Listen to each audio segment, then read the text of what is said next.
आप सबों का सिविलियंस में एक बार फिर से स्वागत है। हम लोग मॉडर्न हिस्ट्री को डिस्कस कर रहे थे और इसी के साथ हमने पिछला क्लास में 1857 की क्रांति के बारे में डिस्कस किया। हम लोगों ने देखा कि 1857 की क्रांति के पीछे का कारण क्या था और ये क्रांति आखिर सफल क्यों नहीं हो पाया।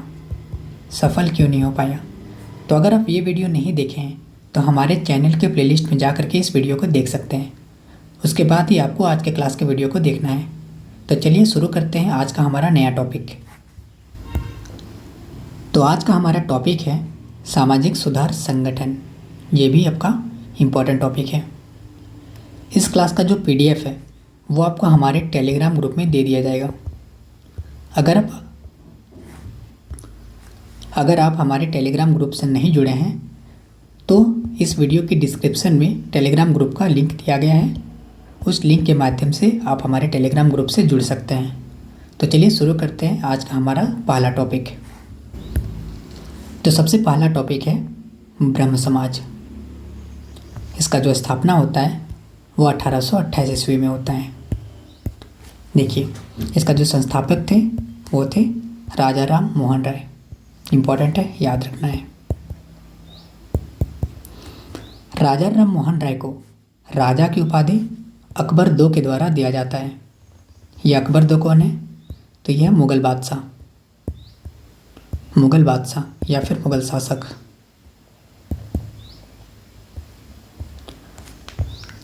इन्हें भारतीय पुनर्जागरण तथा आधुनिक भारत का अग्रदूत कहा जाता है। सुभाष चंद्र बोस ने इन्हें युगदूत कहा है। सारा इम्पोर्टेंट है। देखिए, यहाँ से सीधा क्वेश्चन बनेंगे कि युगदूत किन्हें कहा जाता है? तो राजा राम मोहन राय को कहा जाता है। किनके द्वारा कहा गया है? तो सुभाष चंद्र बोस के द्वारा कहा गया है। और इनको भारतीय पुनर्जागरण और आधुनिक भारत का अग्रदूत भी कहा जाता है। ये सारा फैक्ट्स आपको याद रखने हैं। उसके बाद है, इन्होंने 1817 ईस्वी में हिंदू कॉलेज की स्थापना किया और 1829 ईस्वी में इन्होंने विलियम बेंटिक के सहयोग से सती प्रथा का अंत कर दिया। देखिए होता क्या है। कल की क्लास में मैंने आपको सती प्रथा के बारे में बताया था। सती प्रथा में क्या होता है ना, अगर किसी महिला का अगर पति मर गया है, पति अगर मर जाता है तो उसकी पत्नी को भी जिंदा जला दिया जाता है। तो ये होता था सती प्रथा। तो इसको पूरी तरीके से ख़त्म करने वाले कौन थे? तो राजा राम मोहन राय। बहुत इंपॉर्टेंट है, आपको याद रखने हैं। कब ख़त्म करता है? तो 1829 ईस्वी में। ये डेट भी आपका इम्पोर्टेंट है। किनके सहयोग से करता है? तो विलियम बेंटिक के सहयोग से करता है। तो इतना सारा फैक्ट्स आपको याद रखने हैं। देखिए एक बार शॉर्ट में, सती प्रथा का अंत किनके द्वारा किया जाता है? तो राजा राम मोहन राय। कब किया जाता है? 1829 ईस्वी में।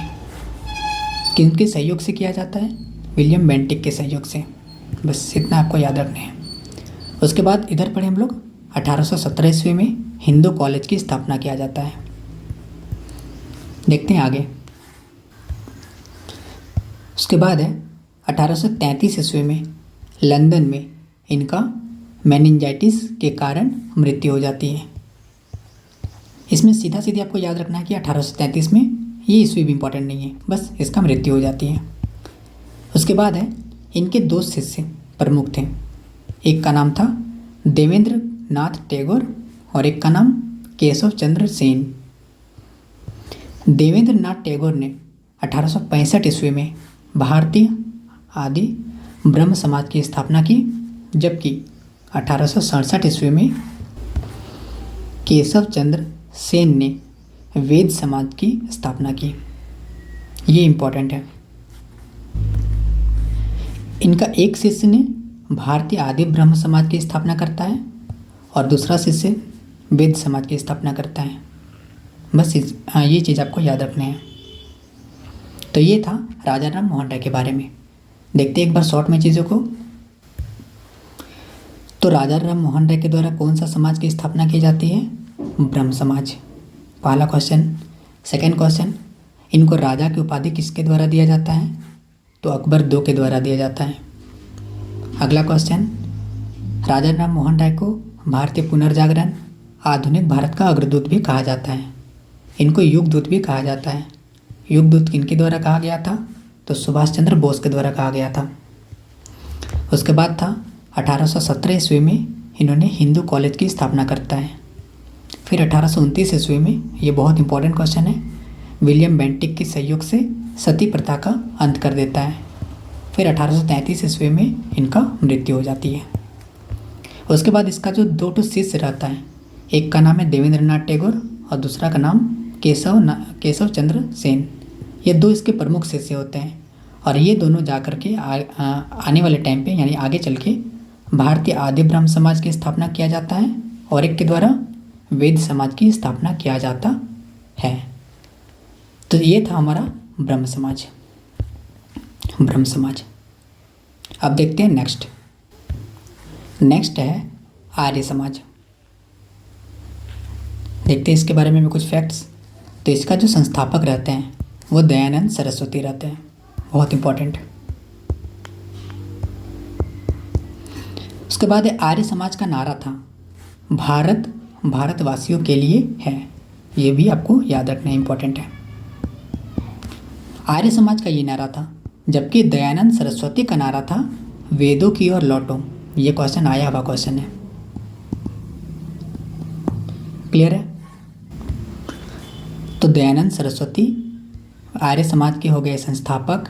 इसका नारा क्या था? आर्य समाज का अगर नारा पूछे तो भारत भारतवासियों के लिए है, जबकि दयानंद सरस्वती का नारा क्या था? वेदों की ओर लौटो। इतना आपको याद रखना है। उसके बाद है दयानंद सरस्वती का जन्म गुजरात में हुआ था और इसका जो नाम था मूल शंकर था और इनका जो गुरु थे वो थे विरजानंद। देखते हैं आगे। दयानंद ने सती प्रथा, बाल विवाह, पर्दा प्रथा ये सब का विरोध किया था, किंतु महिला शिक्षा तथा विधवा पुनर्विवाह का समर्थन किया। इनके मृत्यु के बाद 1886 ईस्वी में इनके शिष्य हंसराज ने DAV, इसका फुल फॉर्म है दयानंद एंग्लो वैदिक कॉलेज, की स्थापना किया, जो भारत के लगभग सभी जिलों में फैल चुका है।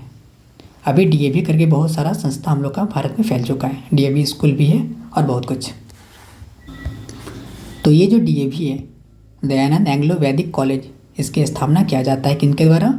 हंसराज के द्वारा। यहाँ पे ये क्वेश्चन आपका इंपॉर्टेंट है जो आपको याद रखने हैं। तो हम लोगों ने आर्य समाज के बारे में क्या क्या पढ़ा? सबसे पहले इसका जो संस्थापक थे दयानंद सरस्वती थे।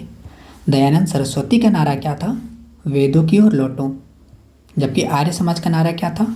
भारत भारतवासियों के लिए है। ये आपको याद रखना है। उसके बाद ये दयानंद सरस्वती का जो शिष्य रहता है हंसराज, इसके द्वारा DAV की स्थापना की जाती है, दयानंद एंग्लो वैदिक कॉलेज। और आज DAV का कॉलेज स्कूल लगभग सभी जिलों में फैल चुका है। अब देखते हैं आगे। अगला टॉपिक है हमारा रामकृष्ण मिशन। तो इसका जो संस्थापक रहते हैं वो रहते हैं स्वामी विवेकानंद, बहुत इंपॉर्टेंट है।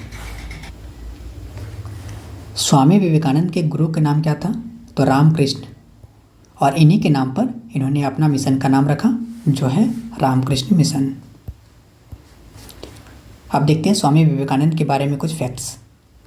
तो स्वामी विवेकानंद का जन्म 12 जनवरी 1863 ईस्वी में हुआ था और इसका नाम क्या था? मूल नाम नरेंद्र दत्त। इनका बचपन का नाम नरेंद्र दत्त। इन्होंने कलकत्ता में बेलूर मठ की स्थापना की।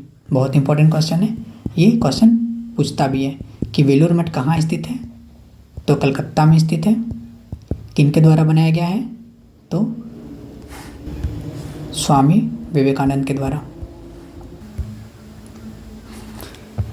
नेक्स्ट है अमेरिका के न्यूयॉर्क में वेदांत सोसाइटी की स्थापना की।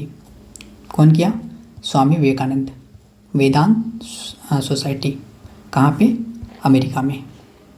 ये भी आपको याद रखना है। सुभाष चंद्र बोस द्वारा इन्हें भारत का आध्यात्मिक गुरु कहा गया है। किनके द्वारा? सुभाष चंद्र बोस के द्वारा। और इन्हें हिंदू नेपोलियन या फिर तूफानी हिंदू कहते हैं। ये इंपॉर्टेंट है। तो देखते हैं हम लोग क्या क्या पढ़े इनके बारे में। सबसे पहला क्वेश्चन, रामकृष्ण मिशन के संस्थापक स्वामी विवेकानंद। स्वामी विवेकानंद के गुरु का नाम रामकृष्ण।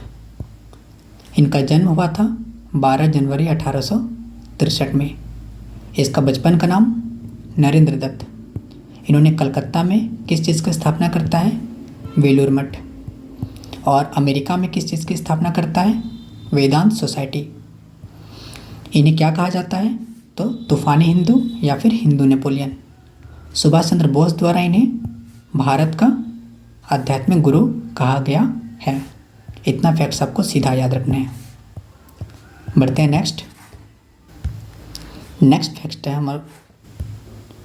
फैक्ट है थियोसॉफिकल सोसाइटी। इसका जो स्थापना होता है वो 1875 ईस्वी में होता है। इसमें आपको ज़्यादा चीज़ नहीं याद रखना है, केवल एक ही चीज़ याद रखना है कि संस्थापक कौन है। तो मैडम ब्लावाटस्की तथा कर्नल आलकाट। कहाँ के हैं ये? तो कनाडा में। मतलब कनाडा में इसका स्थापना होता है मैडम ब्लावाटस्की तथा कर्नल आलकाट के द्वारा। बस इतने आपको याद रखने हैं। उसके बाद है यंग बंग आंदोलन। इसमें भी आपको ज़्यादा दिमाग खराब नहीं करना है, केवल एक ही फैक्ट्स याद रखने हैं कि इसे हेनरी विलियम डेरिजियो ने 1828 ईस्वी में प्रारंभ किया और यह बंगाल के युवाओं का आंदोलन था। यह भारतीय प्रेस की स्वतंत्रता की मांग करते थे। बस इसको एक बार पढ़ लीजिए, उतना इम्पोर्टेंट नहीं है ये वाला। तो ये था हम लोग का सामाजिक सुधार संगठन, जिसमें हम लोग लगभग 5 फैक्ट्स के बारे में डिस्कस किया। सामाजिक सुधार संगठन। सबसे पहले हम लोग ने क्या पढ़ा? सबसे पहले हम लोग ने देखा ब्रह्म समाज। कब स्थापना होता है? 1828 ईस्वी में। किनके द्वारा? तो राजा राम मोहन राय। ये आपका इंपॉर्टेंट था, राजा राम मोहन राय। फिर हम लोगों ने देखा आर्य समाज। इसके संस्थापक दयानंद सरस्वती।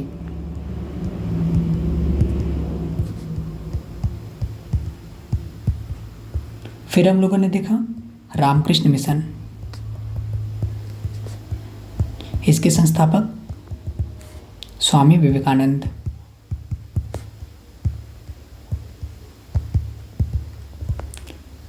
इतना फैक्ट्स आपको याद रखने हैं। उसके बाद थियोसॉफिकल सोसाइटी। इसके संस्थापक मैडम ब्लावाटस्की और कर्नल आलकट। उसके बाद यंग बंग आंदोलन।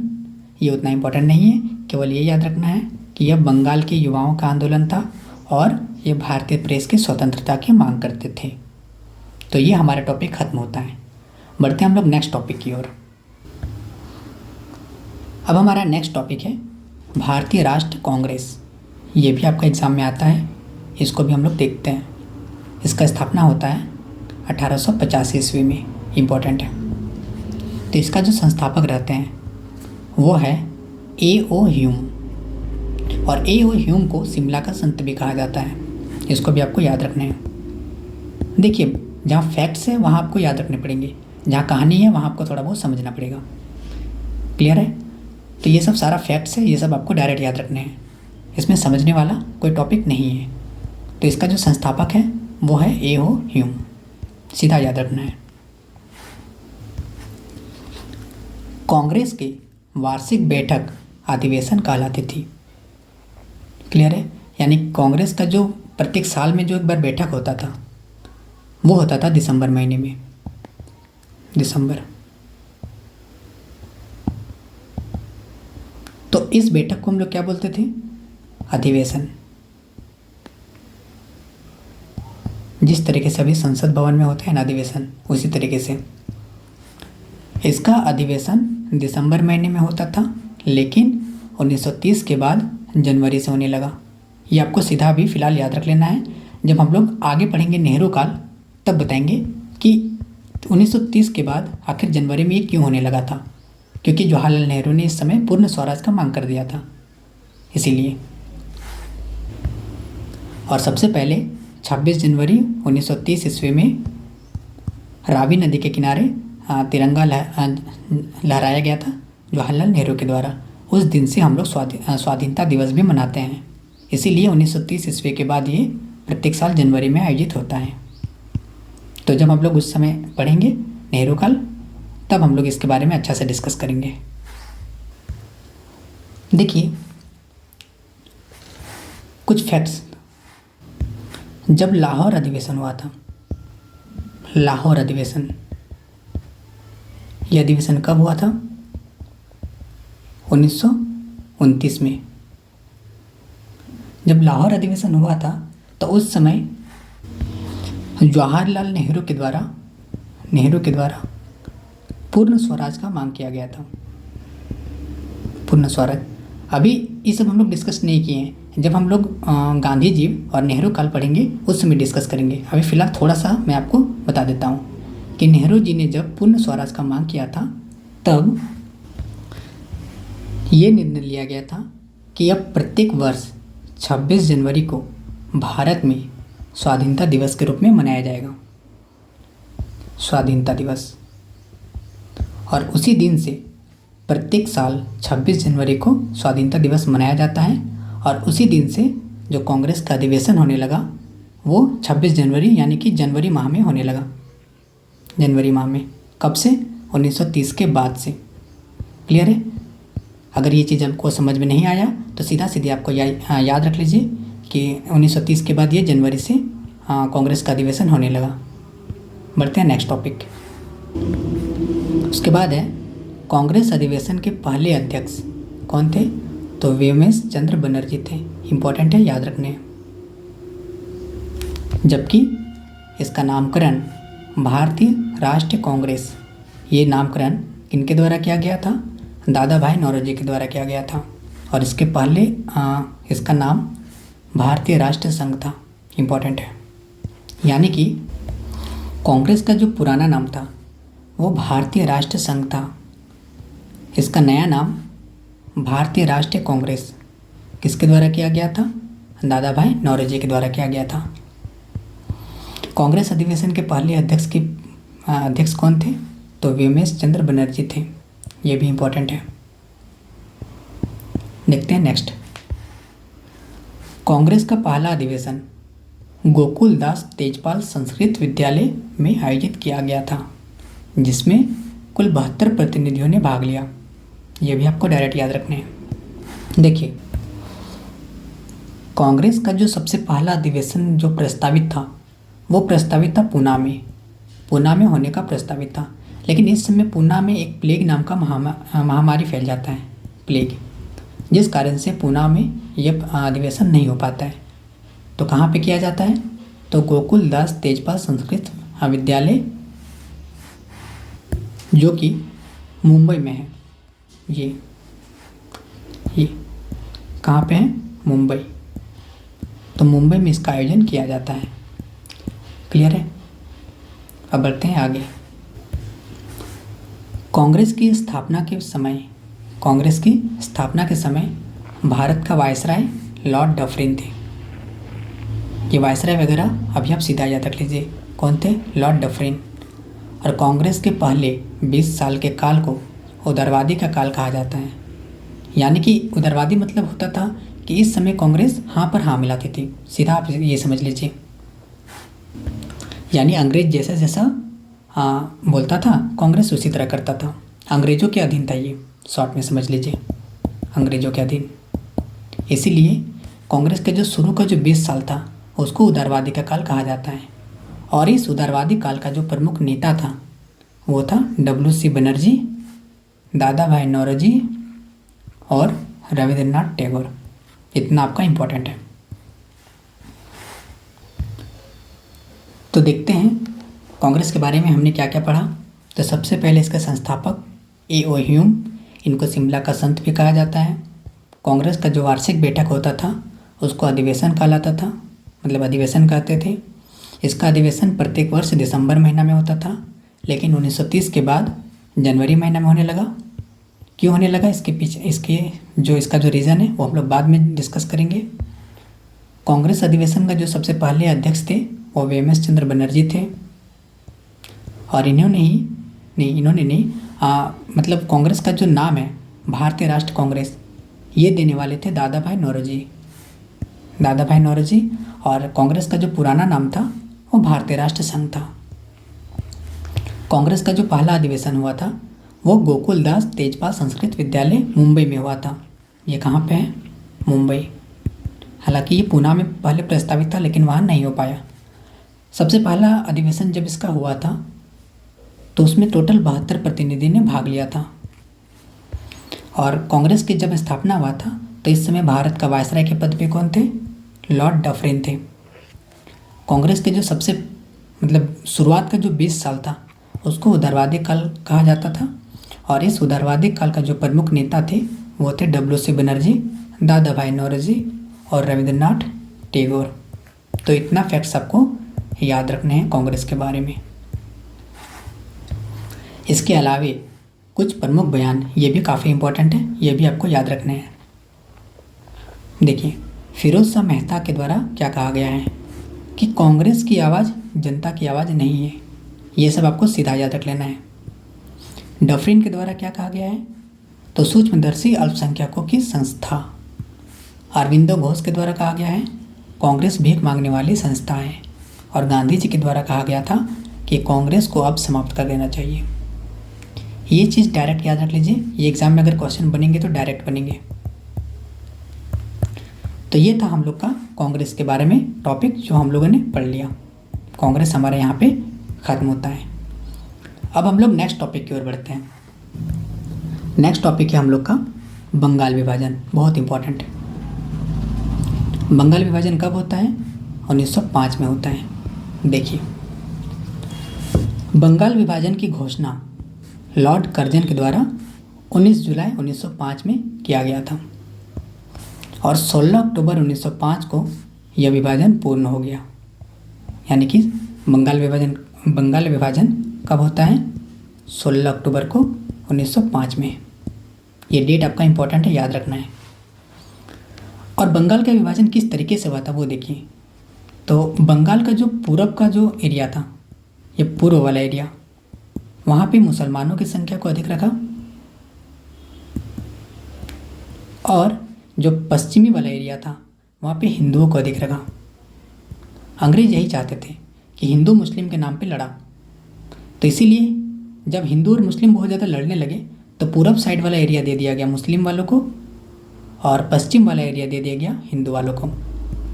और यही एरिया पूर्वी वाला आज बांग्लादेश के रूप में सामने हम लोग का एक देश है, बांग्लादेश बन चुका है।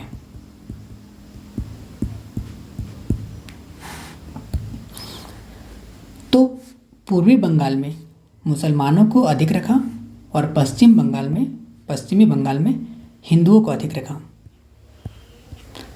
उसके बाद एक अंग्रेजों द्वारा बंगाल से फौज डालो और शासन करो की नीति प्रारंभ कर दिया।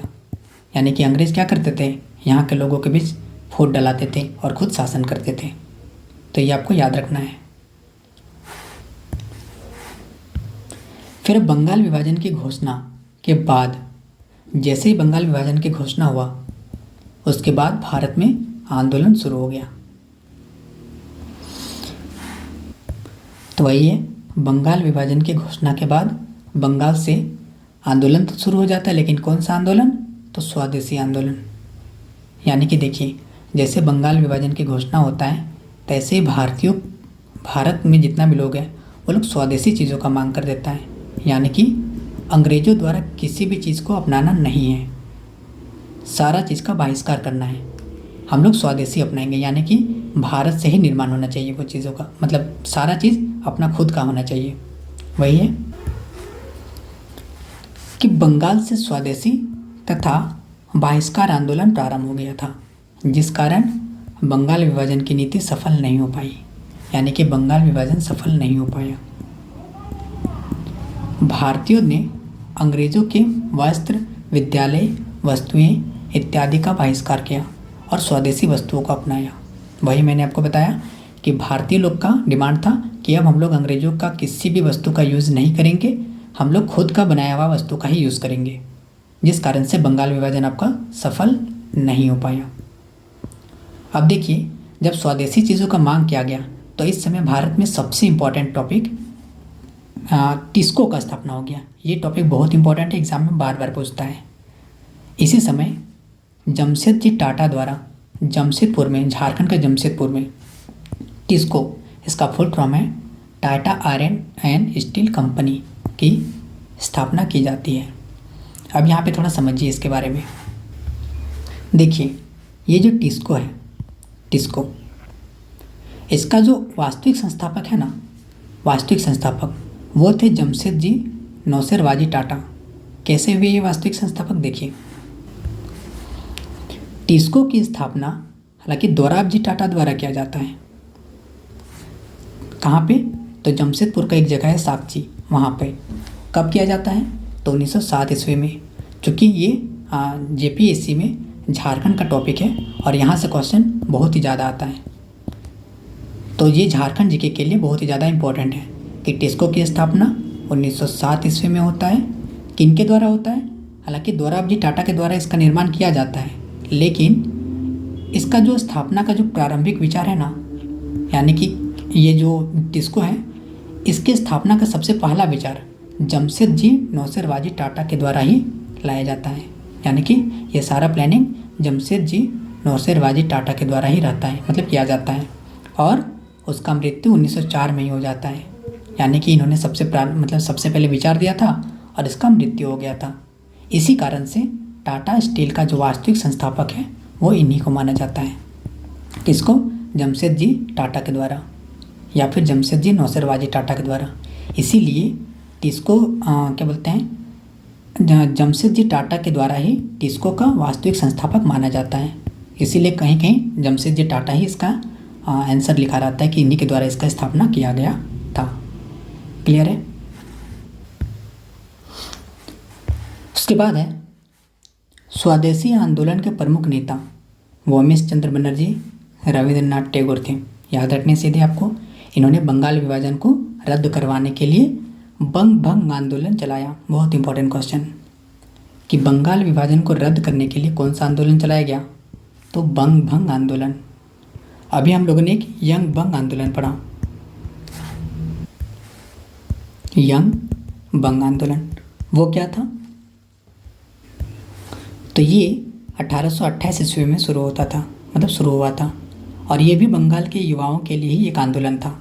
इसमें भारतीय प्रेस की स्वतंत्रता की मांग किया गया था।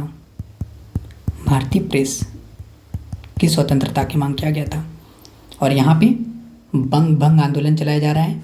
क्यों चलाया जा रहा है? बंगाल विभाजन को रद्द करने के लिए। और इसका जो प्रमुख नेता है वो वोमेश चंद्र बनर्जी है और रविंद्रनाथ टैगोर है, जो आपको याद रखने हैं। 1911 में लॉर्ड हार्डिंग के समय ब्रिटेन के राजा जॉर्ज पंचम भारत आए। बहुत इंपॉर्टेंट है। 1911 ईस्वी में किसका आगमन होता है भारत? तो ब्रिटेन के राजा जॉर्ज पंचम ये। और जब जॉर्ज पंचम भारत आए तो उस समय इनका स्वागत करने के लिए दिल्ली में एक भव्य कार्यक्रम का आयोजन किया गया और इसी को बोला जाता है दिल्ली दरबार। हालांकि दिल्ली दरबार के बारे में हम लोग डिटेल्स में बाद में पढ़ेंगे। फिलहाल आपको ये याद रखना है यहाँ पे कि जब जॉर्ज पंचम भारत आए तो उस समय जो एक भव्य कार्यक्रम हुआ था उसी को बोला गया था दिल्ली दरबार। और ये जो था ये तीसरा दिल्ली दरबार था। सबसे पहला दिल्ली दरबार आपका 1877 ईस्वी में लगाया जाता है, फिर 1903 ईस्वी में और फिर 1911 ईस्वी में। ये हम लोग को बाद में डिस्कस करना है। अभी फ़िलहाल 1911 का दिल्ली दरबार हम लोग को देख लेते हैं। तो लॉर्ड हार्डिंग के समय ब्रिटेन का राजा जॉर्ज पंचम जब भारत आए थे तो उनके स्वागत के लिए दिल्ली दरबार लगाया गया था। और इस दौरान 1911 में 3 घोषणाएं हुआ। ये तीनों घोषणा इंपॉर्टेंट है। 3 घोषणा क्या क्या होता है इसमें? तो सबसे पहला है बंगाल विभाजन रद्द किया जाना, यानी बंगाल विभाजन को रद्द किया जाता है। और दूसरा, बंगाल से बिहार को अलग किया जाता है। और तीसरा, भारत की राजधानी को भी कलकत्ता से हटाकर दिल्ली ट्रांसफ़र कर दिया जाता है। तीनों का तीनों इम्पोर्टेंट फैक्ट्स कि जब बंगाल ने दिल्ली दरबार का जब आयोजन किया गया था 1911 ईस्वी में, उस समय 3 घोषणाएं हुआ। सबसे पहला, बंगाल का जो विभाजन हुआ था उसको रद्द करो। दूसरा, बंगाल से बिहार को अलग करो, बंगाल से बिहार। और उसके बाद तीसरा कि भारत की राजधानी चेंज करो, यानी भारत की राजधानी कलकत्ता यानी बंगाल वाले एरिया से हटा करके कहाँ पे? तो दिल्ली ट्रांसफ़र कर दिया गया। ये 3 घोषणा बहुत इम्पोर्टेंट है।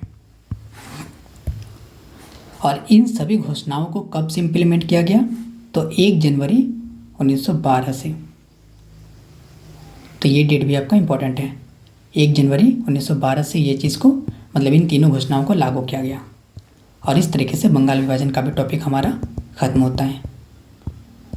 तो देखते हैं एक बार शॉर्ट में चीज़ों को क्या क्या पढ़े हम लोग। तो सबसे पहला, बंगाल विभाजन कब होता है? 1905 में। हालांकि 19 जुलाई 1905 में यह घोषणा कर दिया जाता है और 16 अक्टूबर 1905 में बंगाल विभाजन को पूर्ण कर दिया जाता है। और किस तरीके से किया जाता है? ना बंगाल का जो पूरब वाला एरिया उसमें मुसलमानों को अधिकता दिया, मतलब मुस्लिम लोगों को अधिक रखा, और पश्चिम वाला एरिया में हिंदुओं को अधिक रखता है। उसके बाद अंग्रेज़ों द्वारा बंगाल से फूट डालो और शासन करो की नीति प्रारंभ कर दिया जाता है। जैसे बंगाल विभाजन की घोषणा होता है तो बंगाल से स्वदेशी आंदोलन शुरू हो जाता है। स्वदेशी तथा बहिष्कार आंदोलन, यानी कि स्वदेशियों को अपनाओ और जितना भी अंग्रेज़ों का वस्तु सब था सबका बहिष्कार करो। तो स्वदेशी के क्रम में हम लोग का जो भारत का जो झारखंड का जो जमशेदपुर का एरिया है, वहाँ का एक जगह है साकची। तो वहाँ पे टिस्को की स्थापना की जाती है, यानी कि Tata iron and steel company. ये झारखंड जीके के लिए बहुत ज़्यादा इम्पोर्टेंट है। और टिस्को की जो स्थापना है उसका जो संस्थापक थे, हालांकि जैसे कि मैंने आपको बताया कि इसका वास्तविक संस्थापक नौसेर वाजिद जमशेद जी टाटा को माना जाता है, लेकिन इसका जो स्थापना है वास्तु रूप में किसने किया था? तो दोराबजी टाटा द्वारा किया गया था। लेकिन नौसेरवाजी टाटा यानी कि जमशेदजी नौसेरवाजी टाटा को ही इसका वास्तविक संस्थापक माना जाता है, क्योंकि इसका सबसे प्रारंभिक विचार था वो देने वाले यही थे। कब दिए थे? 1904 में, और इनका मृत्यु हो गया था। उसके बाद था स्वदेशी आंदोलन का जो प्रमुख नेता था वो OMS चंद्र बनर्जी थे और रविंद्रनाथ टैगोर भी थे। इन्होंने बंगाल विभाजन को रद्द करवाने के लिए कौन सा आंदोलन चलाया? बंग भंग आंदोलन चलाया। उसके बाद क्या होता है? तो ब्रिटेन के राजा जॉर्ज पंचम भारत आते हैं। कब आते हैं? 1911 ईस्वी में। और इस समय इनके स्वागत में एक भव्य कार्यक्रम आयोजित किया जाता है। कहाँ पे? दिल्ली में। उसी को बोला जाता है दिल्ली दरबार। कुल 3 दिल्ली दरबार का आयोजन किया गया था, और ये जो था ये तीसरा दिल्ली दरबार था। इसमें क्या क्या घोषणा किया जाता है? तो इसमें 3 चीज़ का घोषणा किया जाता है। पहले बंगाल विभाजन को रद्द किया जाता है, दूसरा बंगाल से बिहार को अलग किया जाता है, और तीसरा राजधानी को कलकत्ता से हटा करके दिल्ली भेज दिया जाता है, यानी कि दिल्ली ट्रांसफ़र कर दिया जाता है। और इन तीनों घोषणाओं को कब से इम्प्लीमेंट किया गया? तो 1 जनवरी 1912 से। तो ये था हम लोग का बंगाल विभाजन। इतना सारा फैक्ट्स आपको याद रखने हैं। अब बढ़ते हैं नेक्स्ट। अब देखिए, अब हम लोग चलते हैं अगला टॉपिक है हम लोग का क्रांतिकारी आंदोलन। क्रांतिकारी आंदोलन में 2 चरण था, जिनमें से हम लोग पहला चरण को डिस्कस करने जा रहे हैं। ये क्रांतिकारी आंदोलन का प्रथम चरण कब प्रारंभ होता है? तो बंगाल विभाजन के बाद से। देखते हैं। तो इसकी शुरुआत महाराष्ट्र से बाल गंगाधर तिलक ने किया। बहुत इंपॉर्टेंट क्वेश्चन।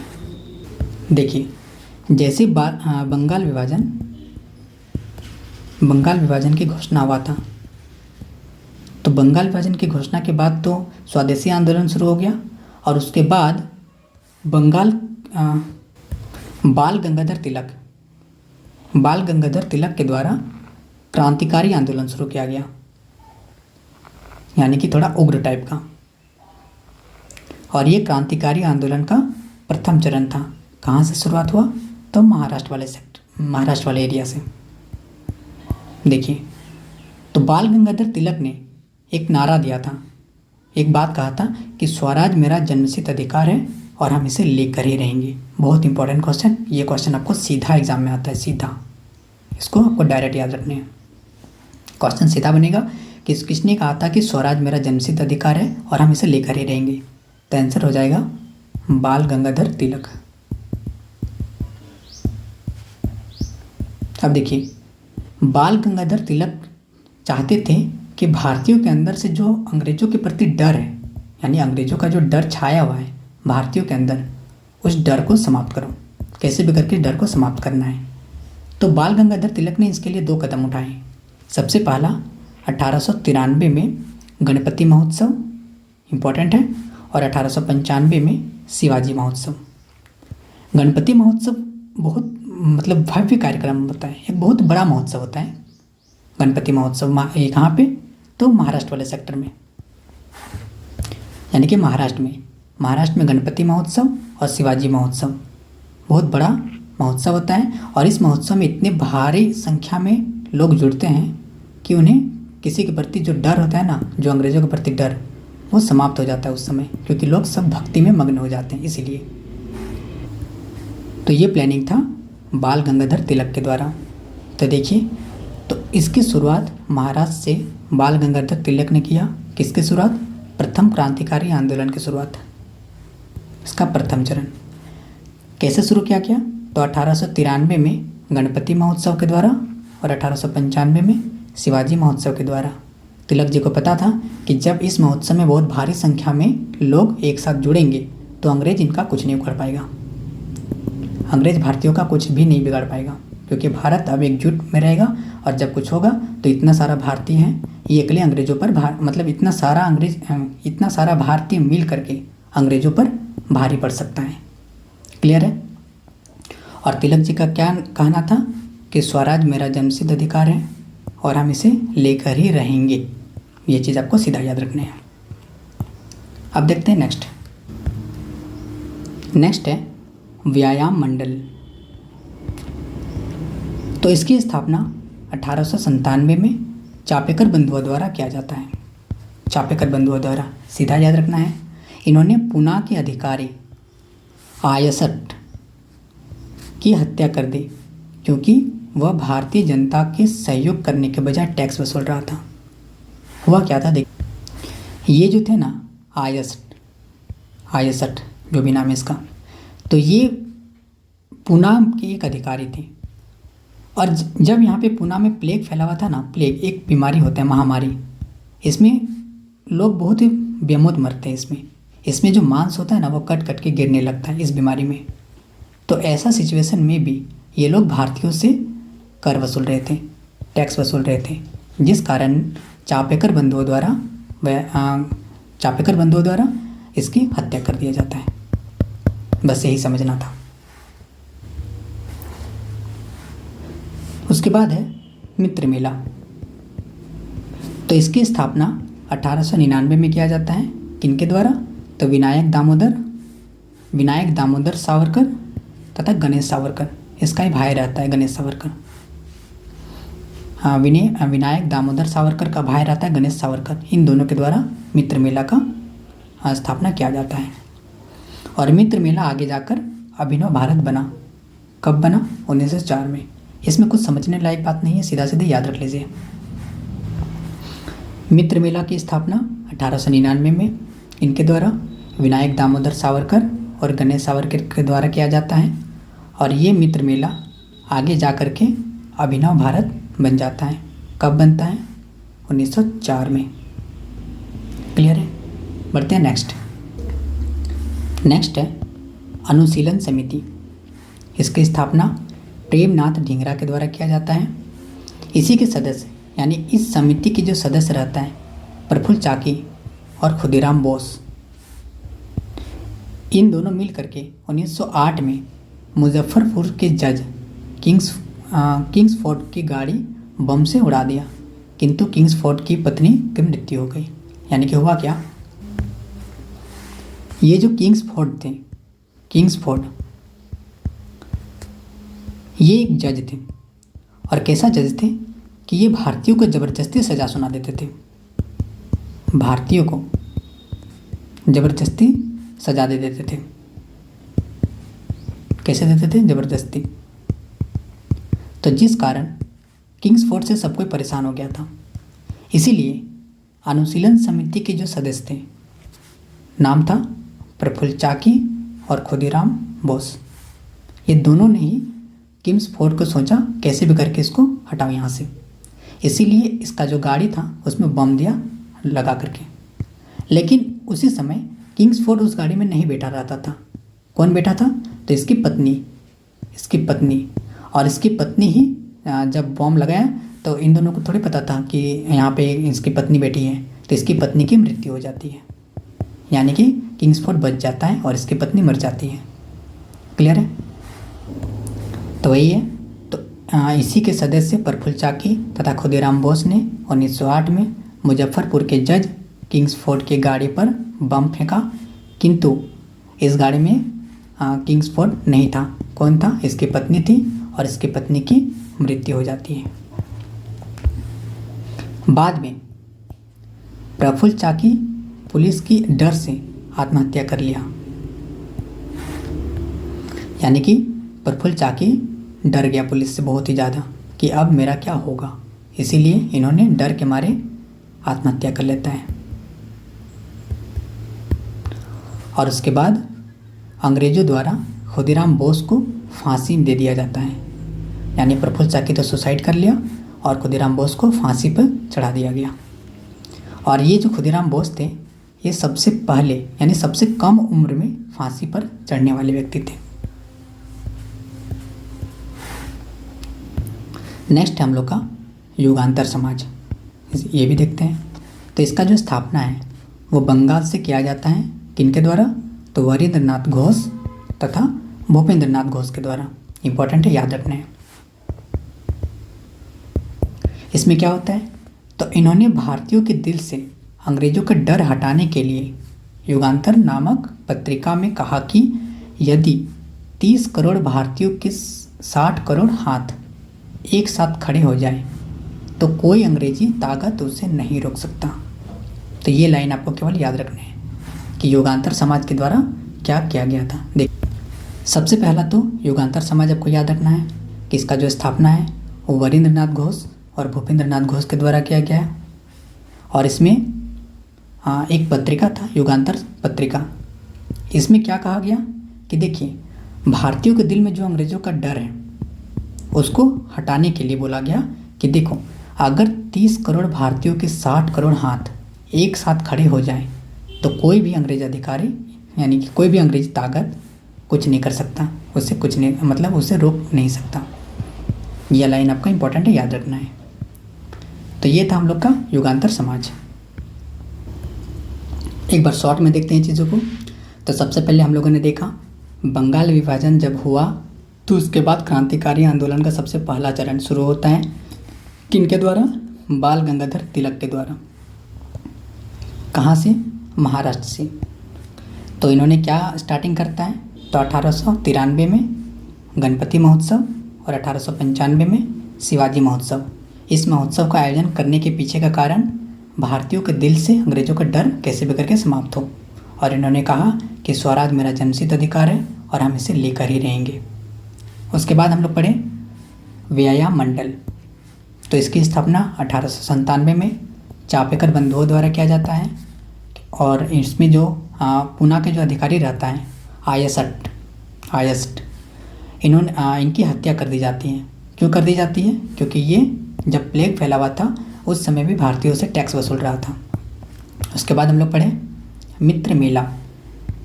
तो मित्र मेला की स्थापना 1899 में विनायक दामोदर सावरकर और गणेश सावरकर के द्वारा किया जाता है। और यही मित्र मेला आगे जाकर अभिनव भारत बनता है 1904 में। फिर पढ़ें अनुशीलन समिति। इसका जो स्थापना है वो प्रेमनाथ ढींगरा के द्वारा किया जाता है और इसका जो सदस्य रहता है प्रफुल्ल चाकी और खुदीराम बोस। इन्होंने मुजफ्फरपुर के जो जज रहता है किम्सफोर्ड, इसको बम से उड़ाने का कोशिश करता है, लेकिन किम्सफोर्ड बच जाता है और इसकी पत्नी की मृत्यु हो जाती है। और बाद में प्रफुल्ल चाकी पुलिस के डर से आत्महत्या कर लेता है, और जो खुदीराम बोस रहता है उसको फांसी दे दिया जाता है। फिर हम लोग पढ़े युगांतर समाज। इसकी स्थापना बंगाल से वरेंद्र नाथ घोष तथा भूपेंद्र नाथ घोष के द्वारा किया जाता है और इसमें बोला जाता है कि देखिए, अगर 30 करोड़ भारतीयों के 60 करोड़ हाथ एक साथ खड़े हो जाएं तो कोई अंग्रेजी ताकत उसे नहीं रोक सकता। ये लाइन युगांतर नामक पत्रिका में कहा गया है। उसके बाद 1910 आते आते क्रांतिकारी आंदोलन का प्रथम चरण समाप्त हो गया। तो ये था हम लोग का क्रांतिकारी आंदोलन का प्रथम चरण। अब हम लोग देखते हैं क्रांतिकारी आंदोलन का दूसरा चरण। तो क्रांतिकारी आंदोलन का दूसरा चरण शुरू होता है। ये आंदोलन कब शुरू होता है? तो देखिए, हालांकि ये चीज़ अभी हम लोग पढ़े नहीं हैं, जब पढ़ेंगे तो उस टाइम में आपको और चीज़ क्लियर हो जाएगा। जब महात्मा गांधी हालांकि अभी आए नहीं हैं, महात्मा गांधी जब अचानक से असहयोग आंदोलन को वापस ले लेते हैं, उस समय क्रांतिकारी आंदोलन का शुरुआत होता है। कौन सा चरण? दूसरा चरण। देखिए, असहयोग आंदोलन में क्या हुआ था? असहयोग आंदोलन, इसमें गांधी जी ने कहा था कि अंग्रेजों का सहयोग मत करो, उनका किसी भी चीज़ों को मत अपनाओ, ठीक है ना। जब हम लोग वो चीज़ पढ़ेंगे तब आपको क्लियर हो जाएगा। जब हम लोग गांधी जी के बारे में पढ़ेंगे तब असहयोग आंदोलन पढ़ेंगे। इसकी शुरुआत होती है 1 अगस्त 1920 में। यह पूरी तरीके से अहिंसक आंदोलन था। अहिंसक आंदोलन, गांधी जी का कहना था यह आंदोलन पूरी तरीके से अहिंसक रूप में होना चाहिए, लेकिन इस आंदोलन में एक बहुत ही बड़ा हिंसक हो जाता है। और जिस कारण से हिंसक क्या होता है, तो इसमें चौड़ी चौड़ा कांड हो जाता है। चौड़ी चौड़ा कांड अभी फ़िलहाल आप समझ लीजिए कि चौड़ी चौड़ा कांड होता है। इसमें कुल 22 पुलिसकर्मी को मारा जाता है, मारा नहीं जाता है, जिंदा जला दिया जाता है 22 पुलिसकर्मियों को।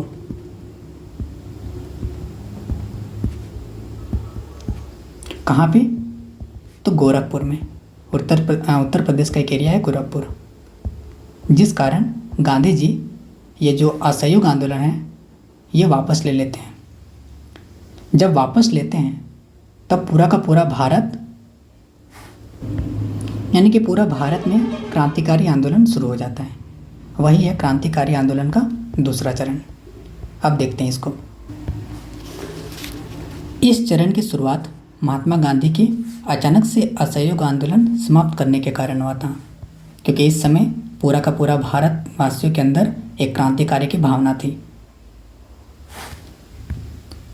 और महात्मा गांधी इस ये असहयोग आंदोलन जब वापस लिए तो पूरा भारत में महात्मा गांधी का ही विरोध शुरू हो गया और भारतवासियों ने कहा कि अब मुझे गांधी जी का ज़रूरत नहीं है, अब भारत में क्रांतिकारी की शुरुआत हम लोग खुद कर लेंगे। इसीलिए ये आंदोलन शुरू होता है। तो देखते हैं इसमें क्या क्या होता है।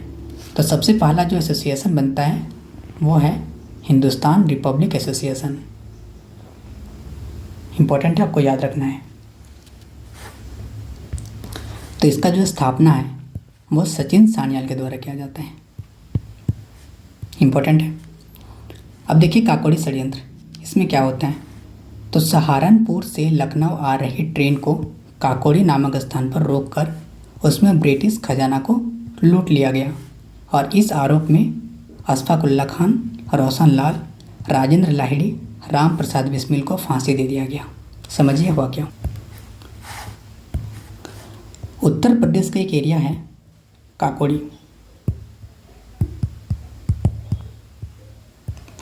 और उत्तर प्रदेश में ही 2 जगह हैं, एक है सहारनपुर और एक है लखनऊ। तो यहाँ से लेकर सहारनपुर से लखनऊ तक एक ट्रेन चलती थी।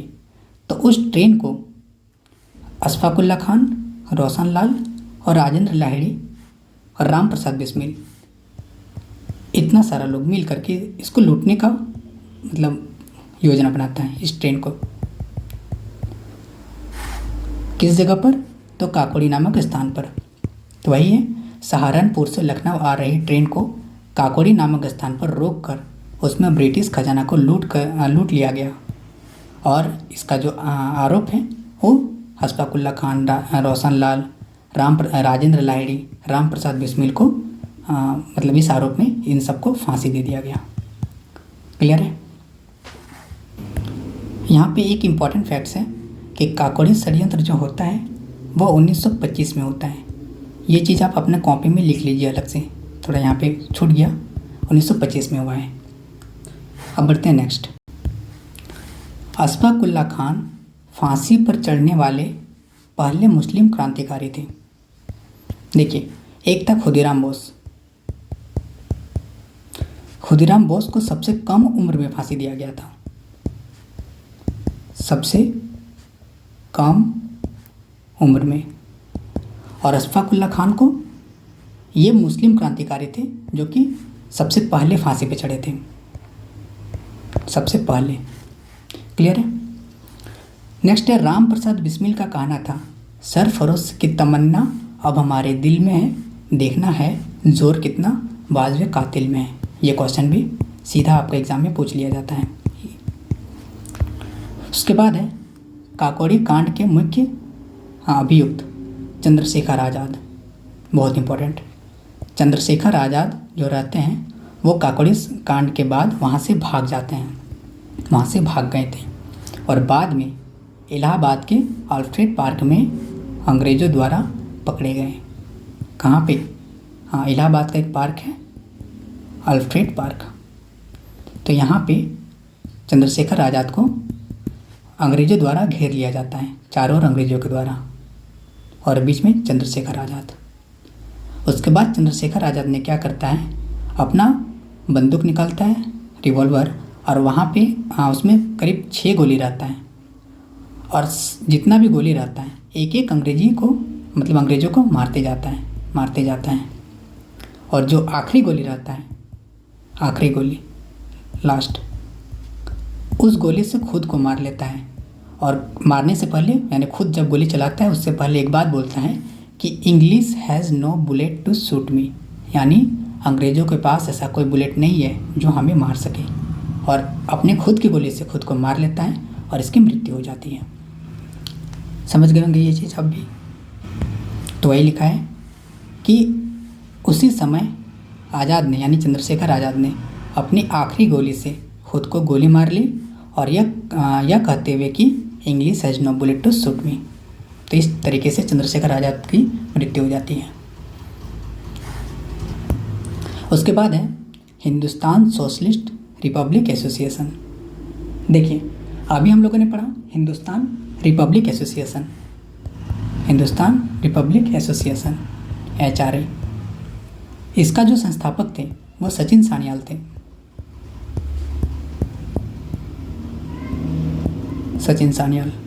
अब जो हम लोग पढ़ने जा रहे हैं वो है हिंदुस्तान सोशलिस्ट रिपब्लिक एसोसिएशन। दोनों में आपको कंफ्यूज नहीं होना है।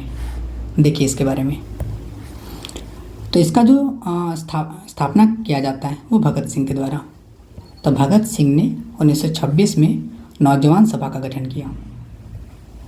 क्लियर है? इसी के सदस्यों ने लाहौर के केंद्रीय असेंबली में बम फेंक दिया, यानी कि इस एसोसिएशन का जो सदस्य रहता है उन सदस्यों के द्वारा लाहौर में जो केंद्रीय असेंबली यानी कि पार्लियामेंट, लाहौर का जो पार्लियामेंट रहता है उसी को केंद्रीय असेंबली बोला गया था, वहाँ पे गया और बम दिया फेंक करके। और भगत सिंह ने कहा कि अंग्रेज सोए हुए हैं और उन्हें जगाने का यही रास्ता है। ठीक है? इस बम कांड के कारण भगत सिंह को, राजगुरु को, बटुकेश्वर दास को मुकदमा चलाया गया और इन्हें फांसी की सज़ा सुनाई गई। कब? 14 फरवरी 1931 को। और उन्हें फांसी की सज़ा सुनाई गई और 23 मार्च 1931 को इन्हें फांसी दे दी गई। इम्पॉर्टेंट है, ये दोनों डेट आपको याद रखने हैं। 23 मार्च 1931 को भगत सिंह, राजगुरु, बटुकेश्वर दास को फांसी दिया गया।